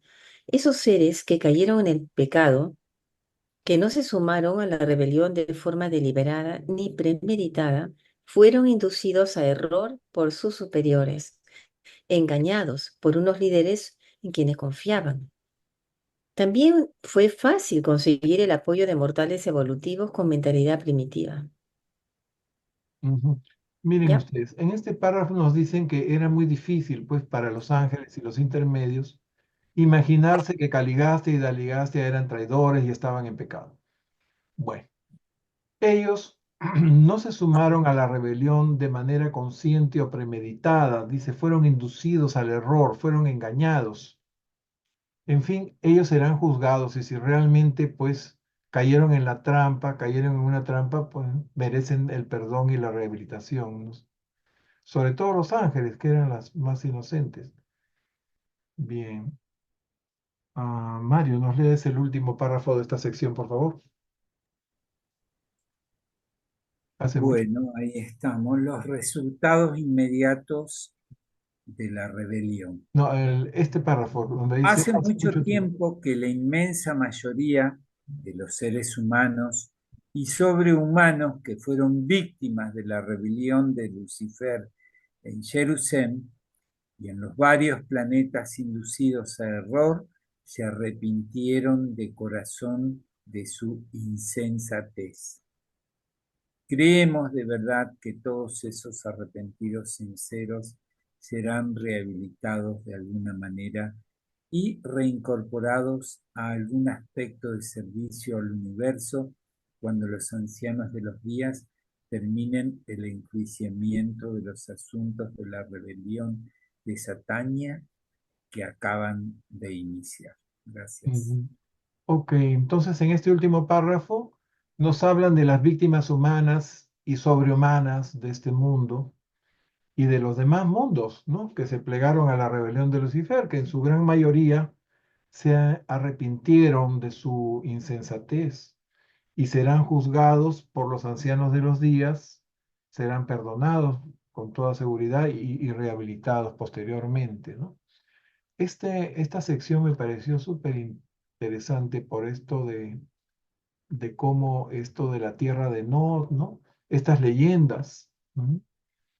Este, que resultan muy interesantes, ¿no? Una preguntita, Nos hablan, acaban de sí, iniciar la última palabra del párrafo. Los ancianos, los 100 días que... No, los ancianos de los días son acaban los de- jueces que acaban de supremos del iniciar. superuniverso, Pero dice ¿sabes? que acaban de iniciar, o sea, recién han iniciado a hacer el juicio. Este, no sé exactamente, seguramente después de que se definió todo, quienes estaban plegados a la rebelión y quienes no, ahí ha empezado ya el enjuiciamiento, ¿no? Tenían que esperar cómo se define todo. Este, ellos son los jueces supremos, ¿no? Los que determinan la sobrevivencia de la personalidad o la extinción de una personalidad que ha caído en la iniquidad. ¿No? Ya tendrá cientos de años ya, de nosotros, ¿no? Claro, miren, esto, la rebelión de Lucifer se produjo después de 300.000 años que el príncipe estaba trabajando en este planeta, ¿no? Y el príncipe vino hace medio millón de años, ¿ok? Entonces han pasado en buena cuenta 200.000 años, ¿no? Hace 200.000 años. Estamos hablando de esto, de las escuelas de Dalamat y de todo, de una civilización que existió en este mundo hace 200.000 años. Comenzó hace 500.000 años, funcionó muy bien 300.000 años, y en los últimos 200.000 años vino el pandemonium que habíamos visto la semana pasada, ¿no? Y quedaron una serie de leyendas y mitos, ¿no? Diversos pueblos cuyos antepasados dicen estuvieron en contacto con los noditas, transmitieron de generación en generación. Probablemente todo eran relatos contados, eran historias, ¿no? Emocionantes, de estos seres extraordinarios que eran gigantescos, eran mucho más altos que el promedio de seres humanos. Eh, Como vemos en esas losas, en esas piedras talladas de los sumerios, eh, son estampas de las narraciones antiquísimas de eso, porque a los sumerios les dan 6.000 y pico de años, pero esto fue hace 200.000 años, imagínense. Entonces eso se fue contando y por supuesto la historia se fue cambiando. No sé si ustedes en el colegio hacían ese juego de que este, se le contaba una historia a uno y este se la iba contando a otro hasta llegar a 10. El décimo contaba una historia totalmente cambiada, totalmente distinta de la primera historia que había recibido el primero, ¿no? Teléfono Algo malo. así. Y se imaginan que esto pase a lo largo de cientos de miles de años, ¿no? Ha quedado todo mezclado, se mezcló con las cosas de Adán y Eva, en fin, todo un ceviche, como diríamos en Perú, pero aquí el libro de Durante nos está contando exactamente cómo fue todo. Bien, pasamos a la sección 5, creo que podríamos terminar, son secciones cortas, pero son 8. A ver, vamos a avanzar un poquito más rápido. Me Ah, toca. le toca a José Luis, adelante. 5. Los resultados inmediatos de la rebelión. Durante casi 50 años después de instigada la rebelión, Dalmatia y sus alrededores se vieron sumidos en una inmensa confusión.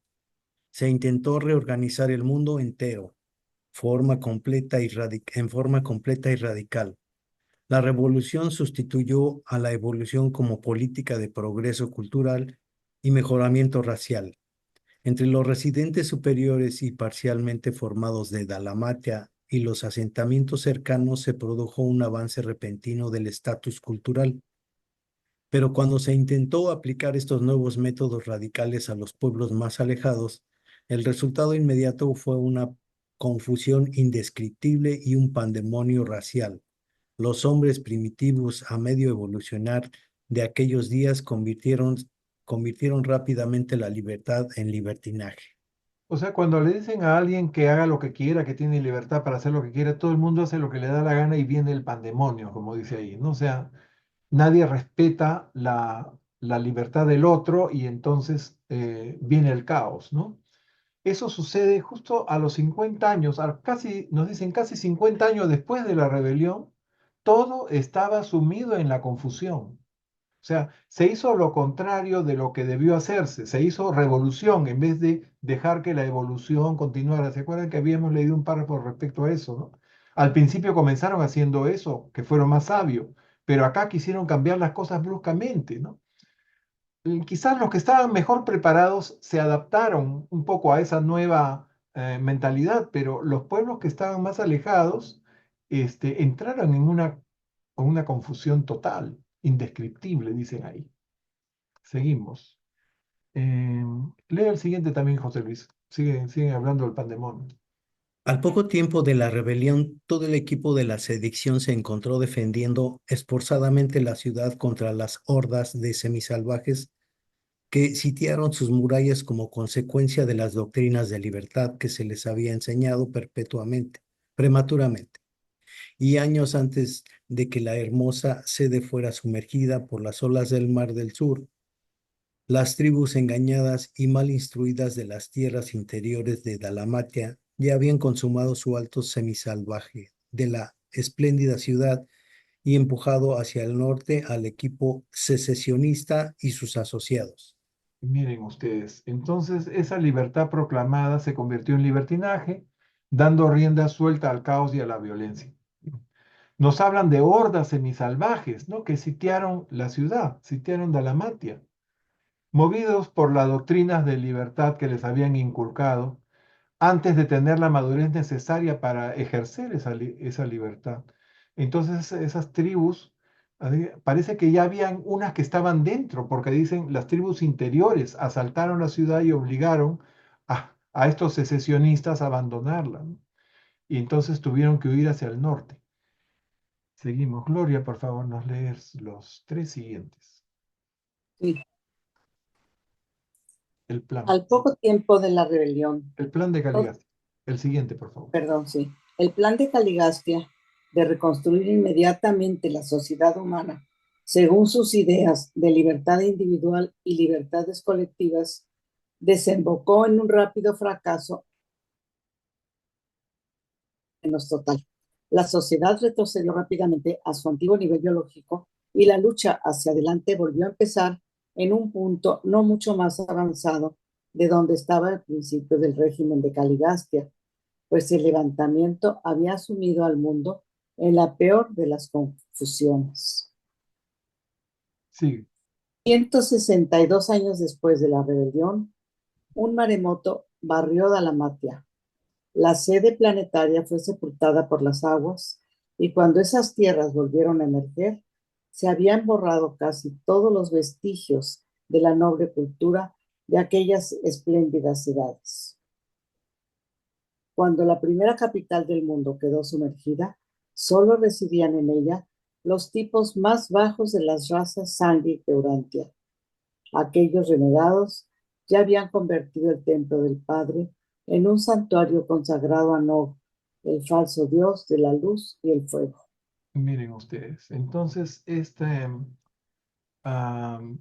intento de reconstruir la sociedad humana con los principios de la libertad individual, ¿no? Fue un fracaso total, ¿ok? En vez de progresar, la humanidad retrocedió, y retrocedió a un estado tan primitivo como el que tenía antes de que llegara el príncipe.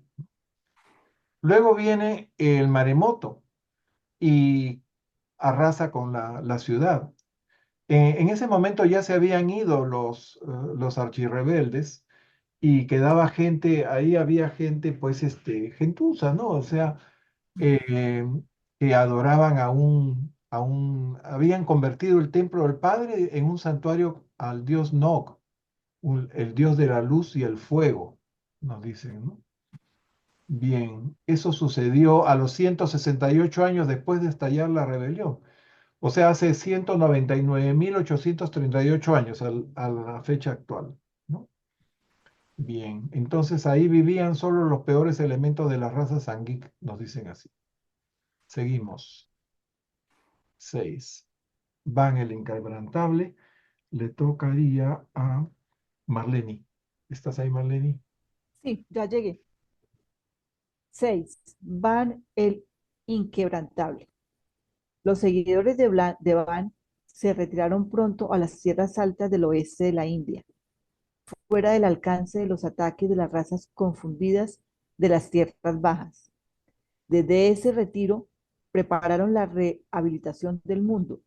Igual que sus primeros antecesores, badonitas trabajaron en su día de forma totalmente inconsciente y por el bienestar de la humanidad justo antes del nacimiento de las tribus Sangik. Sí, continúa el siguiente. Vamos a comentarlo los dos. Todos juntos. Antes de la llegada de los síndicos Melquisedec, Ban había puesto la administración de los asuntos humanos en manos de 10 comisiones de 4 miembros cada una. Eran grupos idénticos a los del régimen del príncipe. Los portadores de vidas superiores, residentes, asumieron el liderazgo temporal de este consejo de 40 y funcionó durante los 7 años de espera. Cuando los 39 miembros leales del equipo regresaron a Jerusalén, asumieron estas responsabilidades grupos similares de amadonitas. Ok, miren, entonces estos seguidores de Van se prepararon con Van para tratar de rehabilitar al mundo, ¿no? Bueno, de decirle las cosas como realmente debían ser, ¿no? Habían huido a las tierras altas al oeste de la India, ¿no? Lejos del pandemonium, y trabajaron ahí por el bien de la humanidad. Nos hablan de las tribus Badonán, que en su día, dicen, hicieron lo mismo por el mundo, ¿no? Esas tribus Badonán eran descendientes de un tataranieto de Andón y Fonta, Badonán se llamaba, ¿no? Eso fue en el documento 64, tataranieto de Andón y Fonta. Seguimos. Renato, por favor. Estos amadonitas. Estos amadonitas provenían del grupo de 144 adonitas leales al que pertenecía Amadón y al que dio su nombre. Componían este grupo 39 hombres y 105 mujeres. 56 de ellos tenían el estatus de inmortales y todos, excepto Amadón, fueron trasladados junto con los miembros leales del equipo del príncipe. El resto de este noble grupo siguió en el planeta hasta el final de su vida mortal bajo el liderazgo de Van y Amadón. Fueron la levadura biológica que se multiplicó y siguió proporcionando liderazgo al mundo durante las largas edades oscuras de la era posterior a la rebelión. Léete ese cortito también. Van fue dejado en Urantia hasta la época de Adán y quedó como jefe nominal de todas las personalidades sobrehumanas que actuaban en el planeta. Él y Amadón fueron sustentados durante más de 150.000 años por el procedimiento del árbol de la vida, unido al ministerio de vida especializado de los Melquisedec. Ya, miren, acá hay cosas interesantes que comentar. O sea, Van lo que hizo fue organizar esos 40 miembros en nuevas comisiones de 4 miembros cada uno. O sea, hubieron 10 comisiones de 4 personas en vez de 10 de 10, como había sido en un principio, ¿no? Y los cuales fueron presididas esas comisiones por los portadores de vida superiores residentes. Esas comisiones duraron los 7 años de espera hasta que llegaron los síndicos Melquisedec. Bien, después de que se fueron los 39 a Jerusalén, porque se acuerdan que todos los regresan para que sigan su carrera ascendente, bueno, ya cumplieron, han sido leales, perfecto. Se quedó Van y Amadón, ¿no? Y ellos tienen una descendencia, o sea, Amadón tiene llamado los amadonitas. Y esos amadonitas provenían de un grupo de 144 andonitas leales que no estaban modificados, ¿no? Que era el grupo del cual provenía Amadón. Habían 105 mujeres, había una amplia mayoría de damas y 39 hombres. Bien. Solo 56 estaban modificados para ser inmortales. Bien. Entonces, como les digo, los 56 que estaban modificados, todos regresan a Jerusalén, bien, junto con los miembros leales del equipo. o sea, los 40, con excepción de Van, como hemos dicho. Bien. Y ellos trabajaron toda su vida mortal durante las largas edades oscuras que siguieron a la rebelión. A ver, continuamos. Rita, nos lees el siguiente. Se quedaron hasta la llegada de Adán y Eva. Los asuntos de Urantia. Sí, los asuntos de Urantia fueron administrados durante mucho tiempo por un consejo de síndicos planetarios, 12 Melquisedec, confirmados por mandato del regidor superior de la constelación, el Padre Altísimo de Norlatiadec.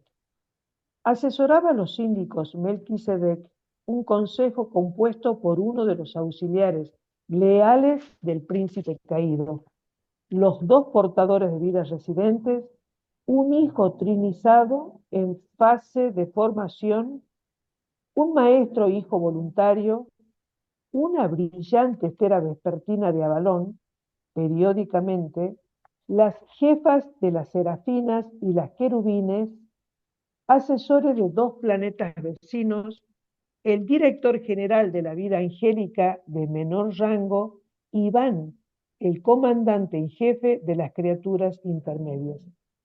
Y así se gobernó y administró Urantia hasta la llegada de Adán. No es de extrañar que se asignara un lugar al valiente y leal Van en el Consejo de Síndicos Planetarios que durante tanto tiempo administró los asuntos de Urantia. Oh, ok, gracias Rita. En este párrafo hay bastante información, ¿no?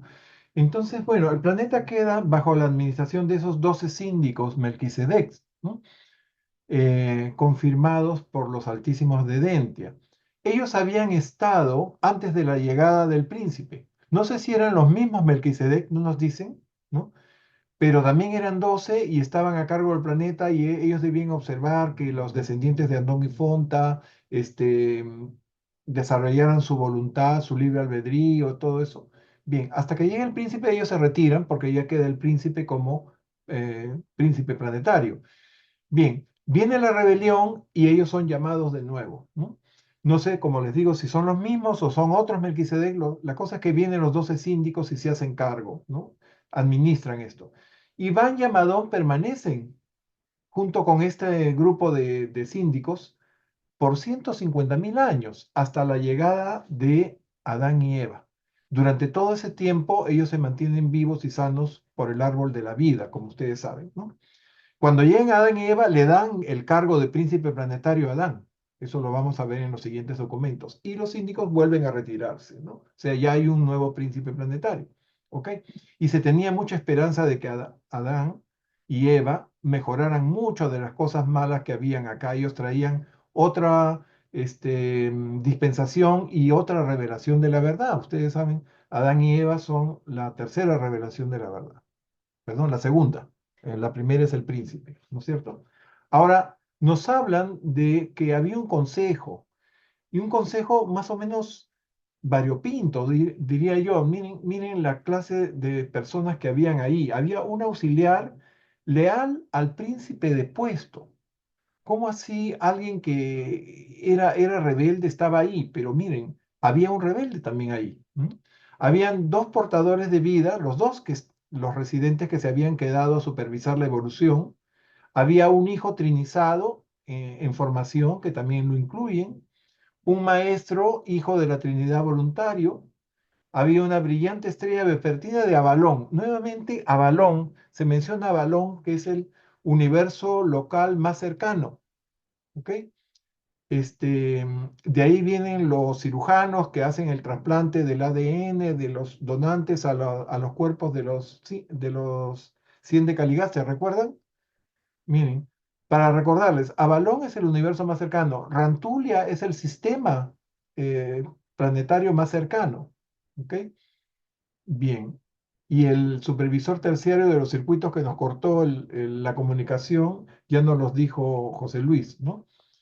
Que era el número 572.842. Bien, ¿quién más formaban esta comisión de asesoría, no?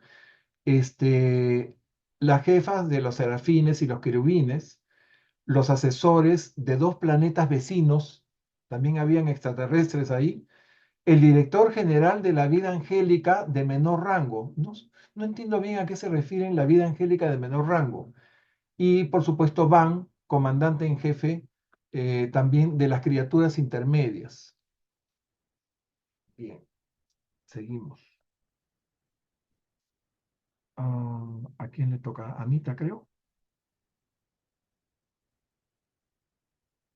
Ani, ¿estás ahí? ¿Tu micro está cerrado? Anita. Ya. Ok, los 12 síndicos, pones desde Los, acá, 6-6. los 12 síndicos, Melquisedec de Urantia, hicieron un trabajo heroico. Preservaron los restos de la civilización y sus políticas planetarias fueron lealmente ejecutadas por Van. Menos de 1000 años después de la rebelión, tenía más de 350 grupos avanzados dispersos por el mundo. Esos puestos avanzados de civilización estaban formados principalmente por descendientes de los andonitas leales, ligeramente cruzados con las razas Sanjik, en especial con hombres azules y noditas. Sigue el siguiente párrafo. A pesar Comenzamos. del terrible revés provocado por la rebelión, había muchas buenas cepas biológicamente prometedoras en el planeta. Bajo la supervisión de los síndicos Melquisedec, Van y Amadón, siguieron con su tarea de fomentar la evolución natural de la raza humana y llevaron adelante la evolución física del hombre hasta que alcanzó el punto culminante que justificaba el envío a Urantia de un hijo y una hija materiales. Ok. Bien, entonces aquí nos dicen que los Melquisedec, pues, preservaron los restos que quedaba de la civilización, ¿no? Y el ejecutor de sus políticas, el nexo visible con los habitantes del planeta fue Van y Amadón, por cierto, ¿no? Y después de casi 1000 años de rebelión, Van había ya entrenado a unos 350 grupos avanzados que se dispersaron por el mundo, ¿no?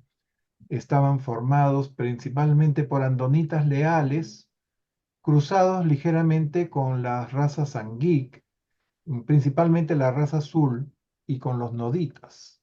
O sea, habían noditas que también trabajaron con ellos, ¿no? Ya saben que los noditas fueron los descendientes de el grupo que se fue con Nod a la tierra de Nod. Interesante eso.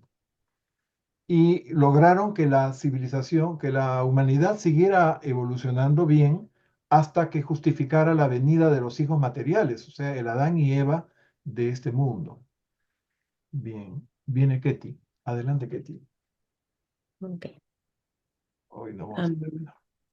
a pesar del terrible revés provocado por la rebelión, había muchas buenas Ya eso lo cepas. leímos. El siguiente, por Perdón, favor. perdón. Van y Amadón. Ya, sí. Van y Amadón permanecieron en el planeta hasta poco después de la llegada de Adán y Eva. Algunos años después fueron trasladados a Jerusalén, donde Van se reunió con su ajustador que lo esperaba. Van sirve ahora en favor de Urantia mientras aguarda la orden de seguir adelante en la larguísima senda hacia la perfección paradisíaca y el destino no revelado del cuerpo de la finalización de los mortales que se está reuniendo. Imagínense qué menos puede merecer. Sigue el siguiente, por favor. Ya.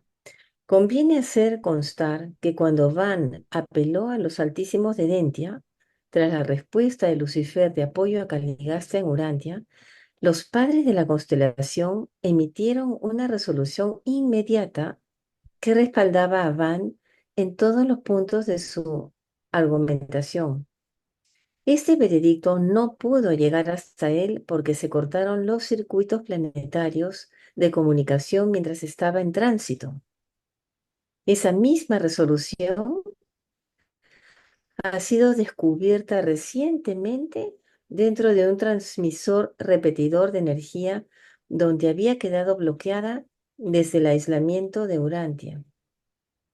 Sin ese descubrimiento, fruto de las investigaciones de los intermedios de Urantia, esa decisión no se habría puesto en circulación hasta el restablecimiento de Urantia en los circuitos de la constelación.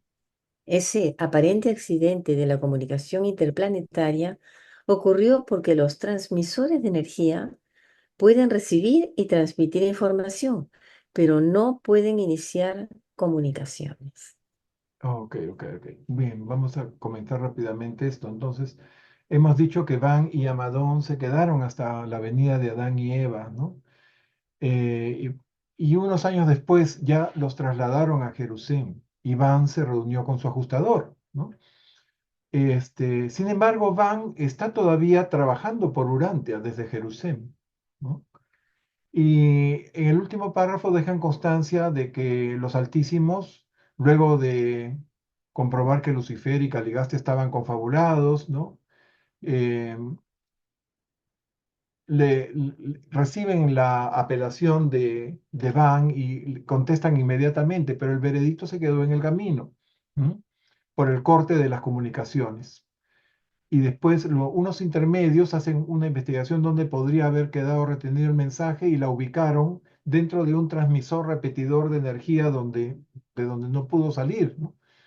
Los transmisores transmiten, pero no pueden iniciar una comunicación. Bien. Entonces era necesario que ellos ubicaran ese mensaje porque de eso dependía, de ese documento, podríamos decir, era muy importante, ¿no? Para definir el estatus legal de Van, nos dicen. O sea que la buscaron bastante hasta que la encontraron. Eso está acá.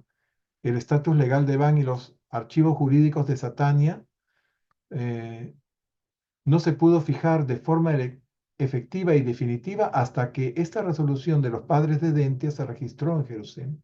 Bueno, parece que es un asunto administrativo. Bien, nos quedan estos dos secciones, ¿no? La 7 y la 8. Las haremos brevemente, las terminaremos la próxima semana que vamos a celebrar el aniversario del nacimiento de Jesús en la tierra. Marlene, voy a dejar de compartir. Hasta aquí llegamos por ahora. Sí, adelante. Si el veredicto hubiera llegado a tiempo, el resultado hubiera cambiado, o sea, No, eso ¿no? era una Igual se hubiera formalidad. dejado continuar Sí, no, bueno, simplemente él habría tenido un apoyo oficial, pero tuvo todo el apoyo de los leales. O sea que no iba a cambiar nada el mensaje. Ahora, estaban en incertidumbre porque no sabían la respuesta, ¿no? Y no podían ubicarla en ese momento y tuvieron simplemente que seguir en esas condiciones, ¿no? Sin tener un apoyo. Entonces eso es lo que le dio más valor a la resolución y a la tenacidad que ellos tuvieron para llevar adelante, ¿no? Todo lo posible que pudiera salvar lo que quedaba de la civilización, que estaba en caos y en un desorden total. Muy bien, queridos amigos, hasta aquí llegamos. Quedan dos secciones de este documento. Son secciones cortas que las vamos a comentar rápidamente al inicio de la próxima sesión y bueno, hagan un pequeño esfuercito y traigan una pequeña oración para, así como la que hemos hecho Ketty y yo, para conmemorar ese día de 21 de agosto, nacimiento terrenal de Jesús en la tierra, o Miguel de Nevadón en la tierra. Ok. Nuevamente, muchas gracias a todos por su presencia y participación y nos vemos el próximo miércoles, Dios mediante. Gracias. Bendiciones. Muchas bendiciones para todos. Adiós, Buenas adiós.